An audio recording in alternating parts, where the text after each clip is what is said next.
Assalamualaikum warahmatullahi wabarakatuh. Baiklah, saya Mestika Wirya, BP 190107-2018. Baiklah, saya akan membahas tentang manajemen kas.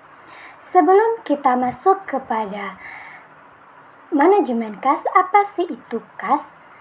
Kas adalah salah satu unsur modal kerja yang paling tinggi tingkat likuiditasnya. Makin besar jumlah kas yang ada di perusahaan, berarti makin tinggi tingkat likuiditasnya. Berarti bahwa perusahaan mempunyai risiko yang lebih kecil untuk tidak dapat memenuhi kewajibannya. Tetapi ini tidak berarti bahwa perusahaan harus berusaha mempertahankan persediaan yang sangat besar. Karena makin banyak kas, maka makin banyak uang yang menganggur, sehingga akan memperkecil profitabilitasnya. Mempertahankan likuiditas berarti memelihara keseimbangan antara arus uang yang keluar atau outflow, untuk menjaga agar tidak terjadi kesulitan kas, baik kelebihan maupun kekurangan.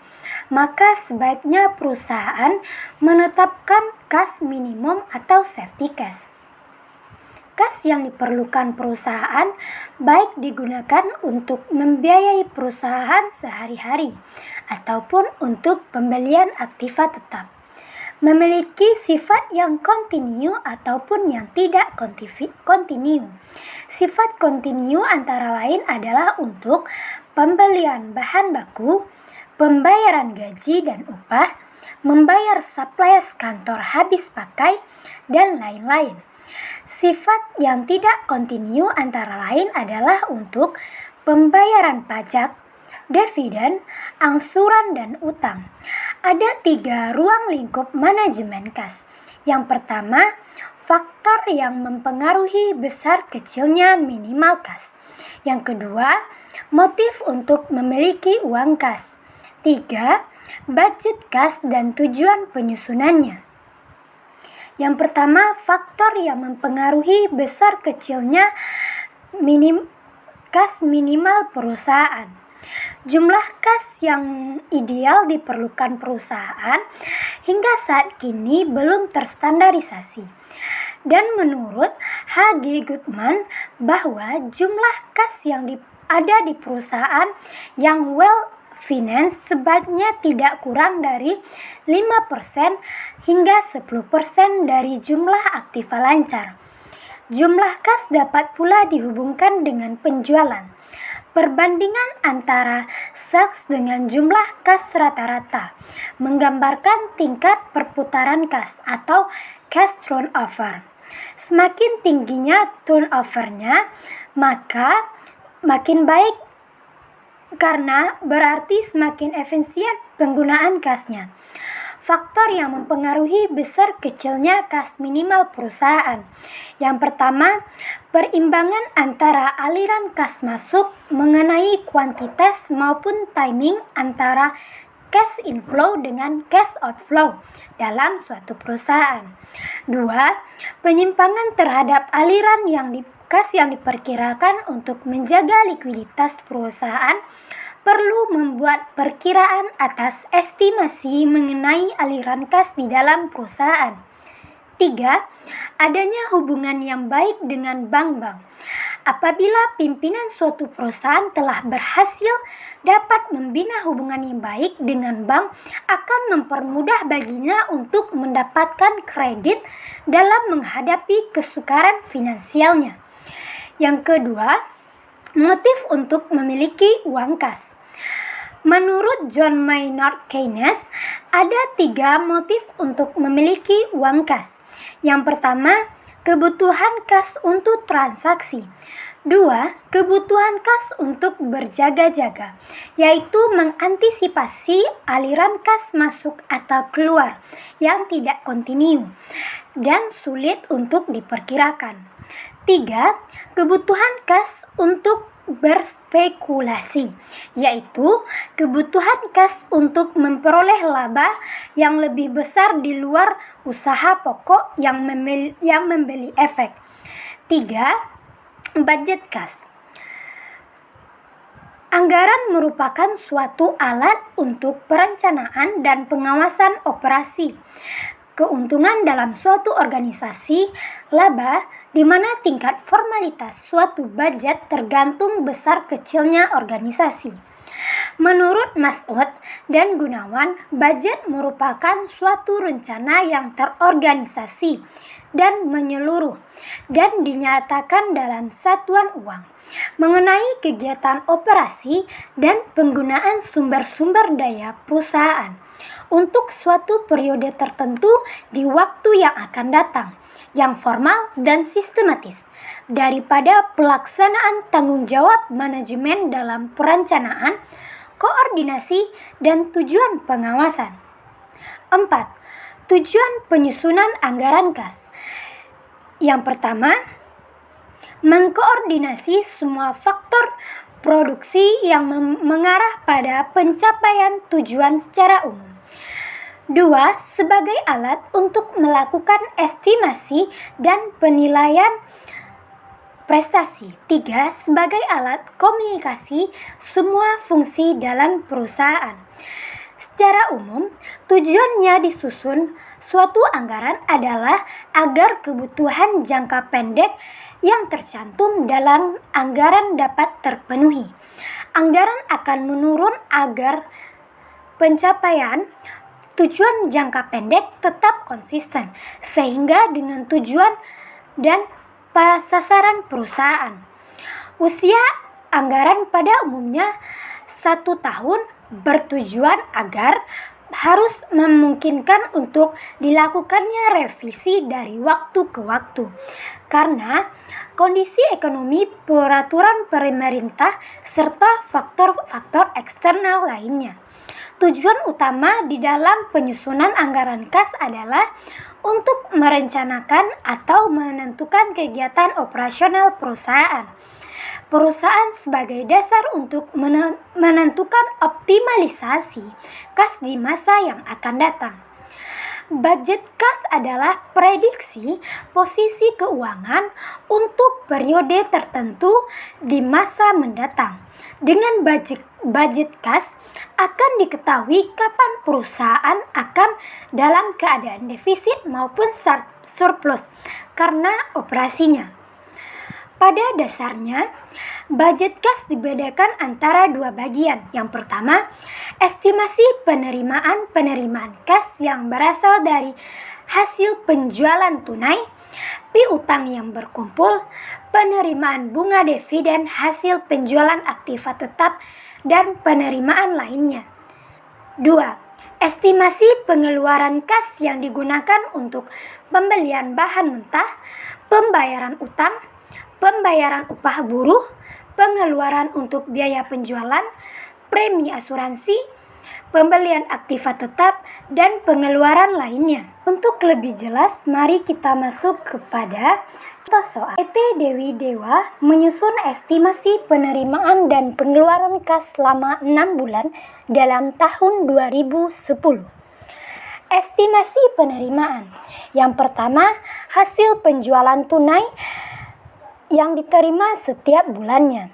Pada bulan Januari sebesar 4 juta, Februari 5 juta, Maret 7 juta 300, April 9 juta 600, dan Mei sebesar 8 juta.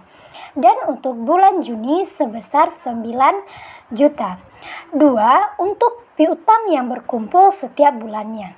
Pada bulan Januari sebesar 4 juta, Februari 5 juta, Maret 6 juta 500, April 7 juta 600, Mei 6 juta 600, dan untuk Juni 6 juta 700. 3. Penerimaan lainnya. Dari bulan Januari 2 juta, Februari 2 juta, Maret 2 juta 200, April 1 juta 800, Mei 1 juta 400, Juni 1 juta 240. Dari estimasi pengeluaran, yang pertama, pembelian bahan mentah secara tunai untuk setiap bulannya. Januari sebesar 6 juta, Februari 6 juta, Maret 5 juta, April 5.500.000, Mei 6 juta, Juni 6 juta. 2. Pembayaran upah buruh untuk setiap bulannya. Untuk bulan Januari 2.500.000, Februari 2.500.000, Maret 2 juta, April 2.500.000, Mei 2.500.000, dan Juni 3 juta. 3. Pengeluaran untuk biaya penjualan setiap bulannya. Untuk bulan Januari adalah sebesar 2 juta, Februari 3 juta, Maret 2 juta, April 2 juta, Mei 2.500.000, Juni 2.300.000. 4. Pengeluaran untuk biaya administrasi dan umum setiap bulannya. Untuk bulan Januari 3.500.000, Februari 3.500.000, Maret 4 juta, April 4 juta, Mei 4 juta, dan Juni 4.200.000. 5. Pembayaran pajak perseroan dalam bulan Maret yaitu sebesar 1 juta. Sehingga dapat disusun budget kas untuk tahap pertama. Dari estimasi pengeluaran pada bulan Januari, hasil penjualan piutang sebesar 4 juta, penagihan sebesar 4 juta, dan penerimaan lainnya sebesar 2 juta. Sehingga jumlah penerimaannya adalah sebesar 10 juta. Dan untuk estimasi pengeluaran pada bulan Januari, pembelian bahan mentah 6 juta, pembayaran upah 2.500.000, biaya penjualan sebesar 2 juta, biaya admin dan umum sebesar 3 juta. Dan untuk jumlah pengeluarannya adalah sebesar 14 juta. Sehingga pada bulan Januari kita mendapatkan defisit sebesar 4 juta karena pengeluaran lebih besar daripada penerimaan. Pada bulan Februari, estimasi pengeluaran.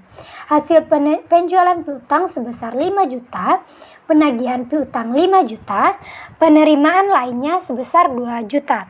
Sehingga jumlah penerimaan pada bulan Februari adalah sebesar 12 juta rupiah. Dan estimasi pengeluaran pada bulan Februari, pembelian bahan mentah sebesar 6 juta, pembayaran upah sebesar 2.500.000, biaya penjualan sebesar 3 juta, biaya admin dan umum sebesar 3.500.000. Sehingga jumlah pengeluaran pada bulan Februari sebesar 15 juta. Sehingga pada bulan Februari kita mendapatkan defisit lagi sebesar 3 juta karena pengeluarannya lebih besar daripada penerimaan. Untuk pada bulan Maret, estimasi penerimaan hasil penjualan piutangnya adalah sebesar 7.300.000 dan penagihan piutang 6.500.000 dan penerimaan lainnya 2.200.000. Sehingga jumlah penerimaan pada bulan Maret sebesar 16 juta rupiah. Dan untuk estimasi pengeluaran pada bulan Maret, pembelian bahan bakunya sebesar 5 juta, pembayaran upah sebesar 2 juta, biaya penjualan sebesar 2 juta, biaya admin dan umum 4 juta. Dan pada bulan Maret ini ada pembayaran pajak sebesar 1 juta. Sehingga total pengeluaran pada bulan Maret sebesar 14 juta rupiah. Sehingga pada bulan Maret kita mendapatkan surplus sebesar 2 juta karena penerimaannya lebih besar daripada pengeluaran. Pada bulan April, estimasi penerimaan hasil penjualan piutang sebesar 9.600.000, penagihan piutang 7.600.000, penerimaan lainnya sebesar 1.800.000. Sehingga jumlah penerimaan pada bulan April sebesar 19 juta. Dan estimasi pengeluaran pada bulan April, pembelian bahan mentah sebesar 5.500.000, pembayaran upah sebesar 2.500.000, biaya penjualan sebesar 2 juta, biaya admin dan umum sebesar 4 juta. Jadi total pengeluaran pada bulan April adalah sebesar 14 juta. Dan di bulan April kita juga mendapatkan surplus lagi sebesar 5 juta rupiah. Untuk bulan Mei, estimasi penerimaan hasil penjualan piutang 8 juta, penagihan piutang 6.600.000, penerimaan lainnya sebesar 1.400.000, sehingga jumlah penerimaan pada bulan Mei adalah sebesar 16 juta rupiah. Estimasi pengeluaran pada bulan Mei: pembelian bahan mentahnya sebesar 6 juta, pembayaran upahnya sebesar 2.500.000, biaya penjualannya sebesar 2.500.000, biaya admin dan umum sebesar 4 juta, sehingga jumlah pengeluarannya pada bulan Mei adalah sebesar 15 juta. Pada bulan Mei ini kita juga mendapatkan surplus lagi. Pada bulan Juni, estimasi pengeluarannya sebesar estimasi penerimaannya dari hasil penjualan piutang sebesar 9 juta, penagihan piutang 6.700.000, penerimaan lain sebesar 1.240.000, sehingga jumlah penerimaan pada bulan Juni sebesar 19.400.000. Estimasi pengeluaran pada bulan Juni: pembelian bahan mentah sebesar 6 juta, pembayaran upah sebesar 3 juta, biaya penjualan sebesar 2.300.000, pembayaran biaya admin dan umum sebesar 4.200.000, sehingga total pengeluaran pada bulan Juni sebesar 15.500.000. Dan di bulan Juni kita juga mendapatkan surplus sebesar 1.440.000. Dari estimasi penerimaan dan pengeluaran, transaksi operasional sebagaimana tampak dalam schedule selama 6 bulan mendatang. Perusahaan akan dalam keadaan liquid dan bulan Januari dan Februari. Sedangkan untuk bulan-bulan lainnya keadaannya likuiditasnya cukup baik. Berhubung dengan hal itu, maka perlu dilakukan transaksi finansial untuk dapat menutup defisit untuk bulan beserta menentukan waktu pembayarannya kembali, kredit dan pembayaran bunganya. Untuk keperluan itu, kita dapat menyusun schedule penerimaan dan pembayaran pinjaman dan bunga. Untuk keperluan penyusunan schedule tersebut diperlukan data tambahan sebagai berikut. Yang pertama, estimasi saldo kas pada akhir bulan Desember 2009 sebesar 1 juta. Yang kedua, persediaan besi kas ditetapkan sebesar Rp500.000. 3. Pinjaman dari bank diterima pada permulaan bulan dan pembayaran bunga dilakukan pada akhir bulan. Pembayaran kembali utang dilakukan pada permulaan bulan. Bunga bank ditetapkan sebesar 2% per bulan. 4. Jumlah kredit yang diminta dari bank untuk bulan Januari sebesar 3.600.000 dan untuk bulan Februari 3.300.000. Pembayaran kembali kredit tersebut sebagian akan dilakukan pada permulaan bulan April sebesar 2 juta dan sisanya sebesar 4.900.000 dibayar pada permulaan bulan Mei 2010. Schedule penerimaan dan pengeluaran pinjaman dan bunga yang merupakan transaksi finansial. Bulan Januari saldo kas PB sebesar 1 juta dan terima kredit 3.600.000 dan alat liquid yang tersedia sebesar 4 juta. Dan terjadi surplus sebesar 4 juta dan adanya pembayaran bunga akhir bulan sebesar 72.000 sehingga saldo akhir kas bulan sebesar 528.000 sehingga pinjaman kumulatif sebesar 3.600.000 dan untuk bulan Februari saldo kas PB sebesar 528.000 dan diterima kredit sebesar 3.300.000 sehingga alat liquid yang tersedia sebesar 3.828.000 dan terjadi defisit sebesar 3 juta rupiah dan terjadi pembayaran bunga akhir bulan sebesar 138.000 sehingga saldo kas akhir bulan sebesar 690.000 dan pinjaman kumulatifnya adalah sebesar 6.900.000.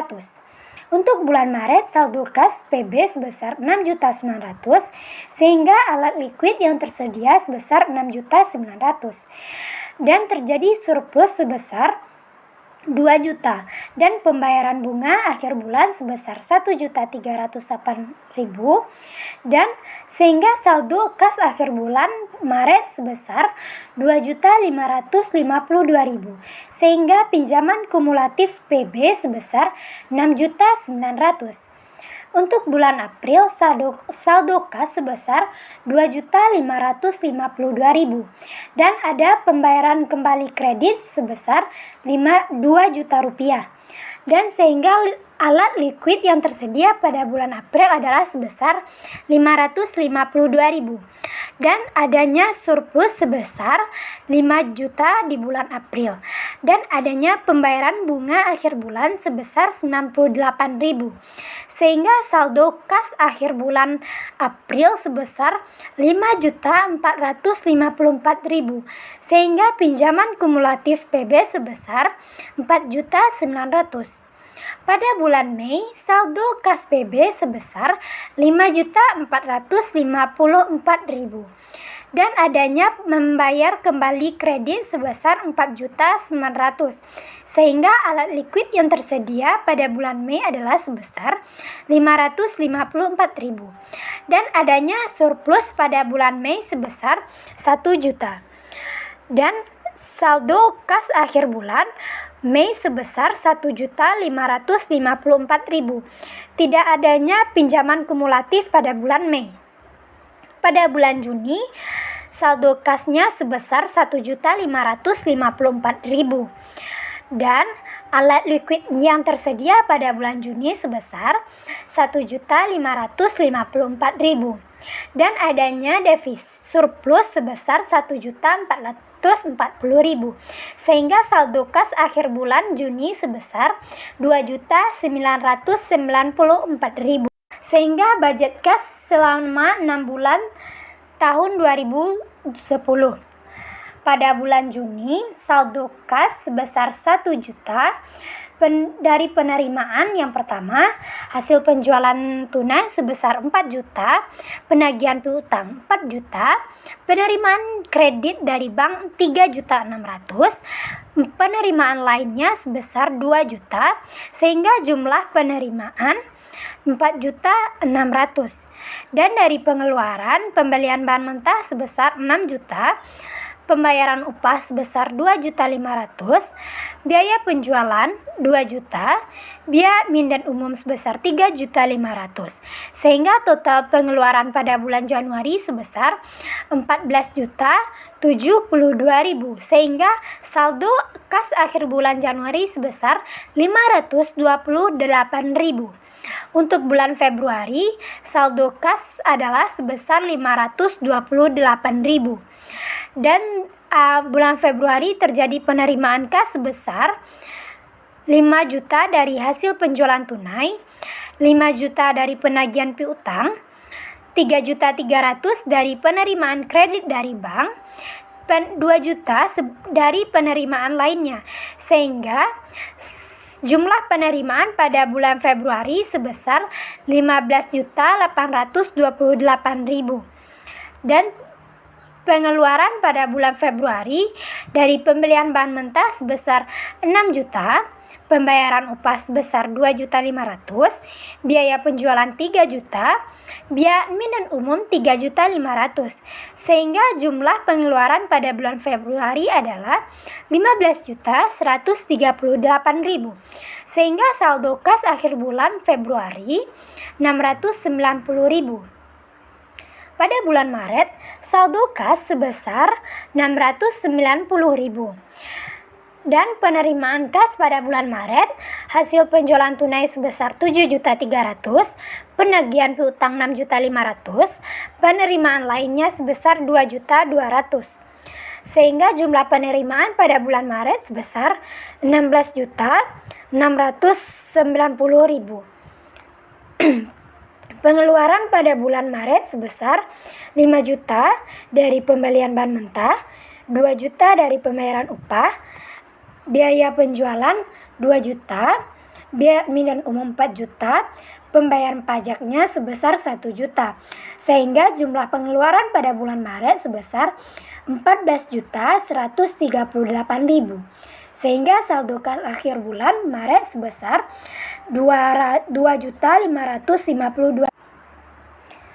Pada bulan April, saldo kasnya adalah 2.552.000.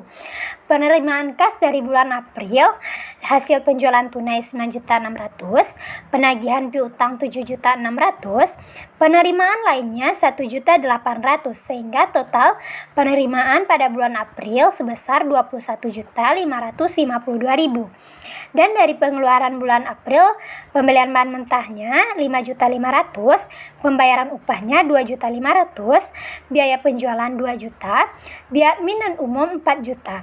Sehingga dan adanya pembayaran kembali utang pada bank 2 juta.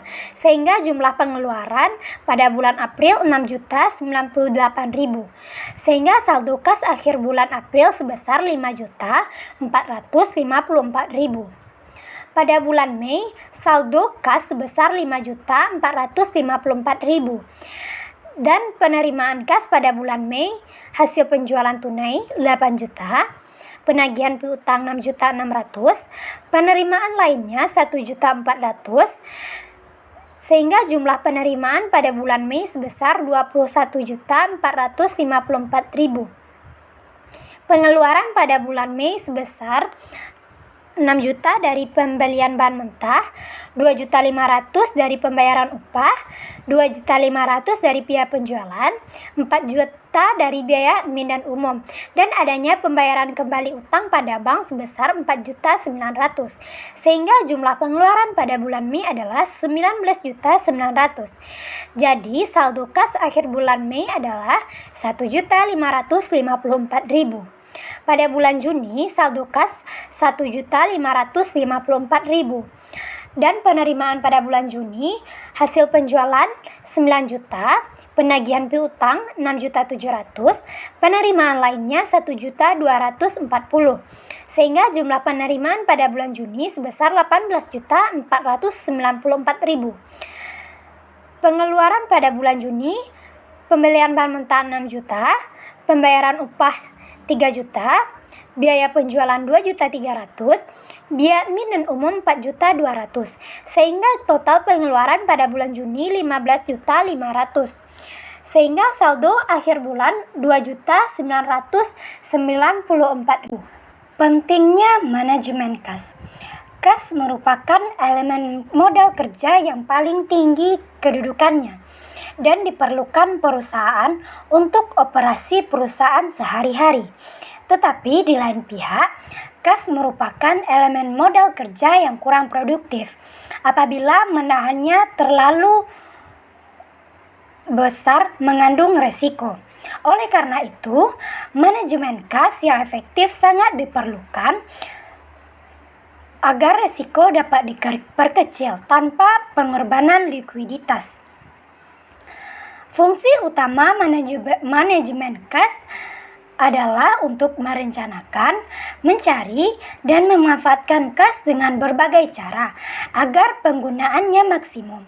Oleh karena itu, manajemen kas yang efektif dapat mendorong peningkatan laba investasi ROI dengan cara pertama, meningkatkan kontribusi laba dari perusahaan. 2. Mengurangi jumlah investasi yang terkait pada kas. Adapun cara untuk meningkatkan produktivitas kas dalam rangka kontribusinya terhadap laba investasi. Menurut Kusrianto ada 3 cara. Yang pertama, penarikan uang tunai harus dilakukan secepatnya. Yang kedua, melakukan sistem peramalan kas untuk mengurangi besarnya cadangan pengamanan dan meningkatkan peluang untuk memainkan kas mengambang. Yang ketiga, memainkan kas mengambang dengan memperkecil waktu menganggur uang tunai yang tersedia di bank. Mungkin hanya itulah hasil presentasi saya. Saya mohon maaf apabila ada kesalahan. Terima kasih. Wassalamualaikum warahmatullahi wabarakatuh.